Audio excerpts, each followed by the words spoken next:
Ang gagawin ko naman ngayon ay magre-recondition ako ng lumang battery. So mayroong lumang battery dito na galing ng backhoe. So nasira kasi yung backhoe, tapos natambay ng matagal itong battery na to. So siguro na-drain ng na-drain at matagal siya bago nagawa yung backhoe. So nung nagawa na yung backhoe ay hindi na kayang mapa-start. At ang ginawa ng may-ari ay nagpalit na siya ng bago. So ito, itatry ko siyang buhayin to. Papalitan ko siya ng tubig na battery solution. So ayan yung pampalit ko.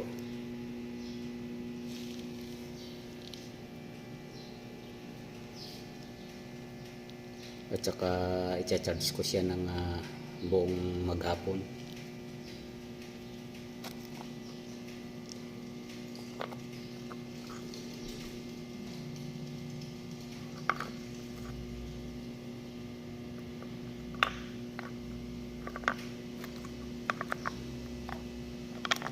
So hindi naman dumubo yung battery case.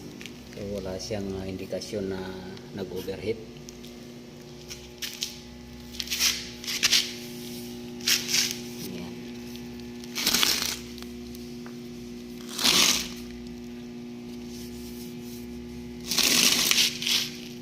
Yung indikasyon na nag-overheat siya ay lumulubo yung siding. So wala naman.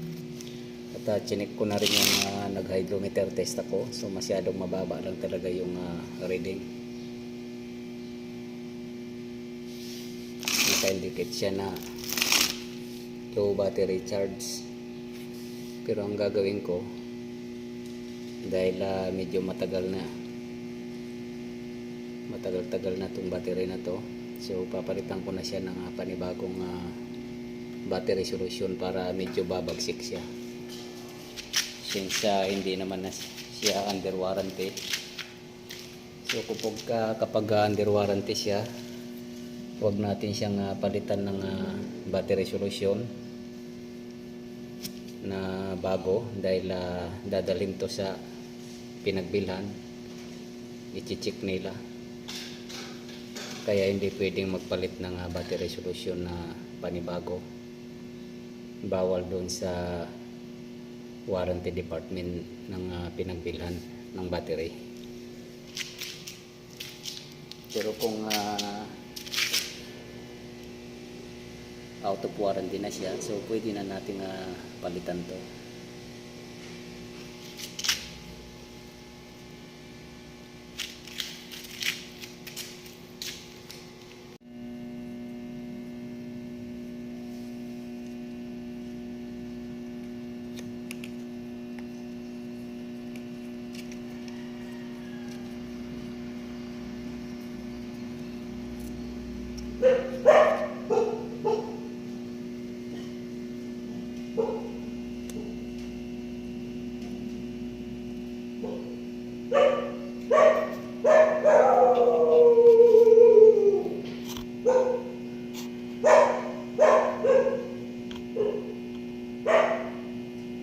So maganda pa yung reading niya.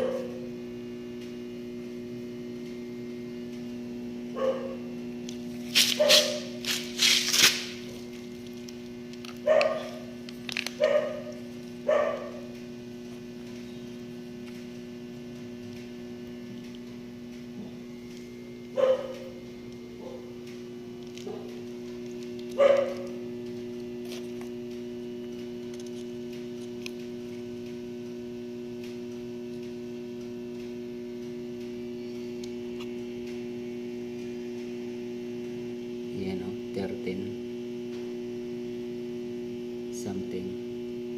So pwede pa siya, baka may chance pa to na mapubuhay. So kailangan ko kasi nga buhayin to. Pag nabuhay to, pag na recondition, so mayroon akong starter na inayos at sa 6-wheeler truck. Ito yung gagamitin ko.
So nalagyan ko na po ng battery solution. So bago na po yung tubig niyan. So yung luma ay tinanggal ko siya. At ita-charge ko naman to ng buong maghapon. para malaman ko kung okay itong battery. At gagamitin ko doon sa forward 6-wheeler truck. So hanggang dito na lang po muna ang video kong ito. Please like, subscribe na lang po and hit notification bell para sa susunod na mga video. God bless us all po.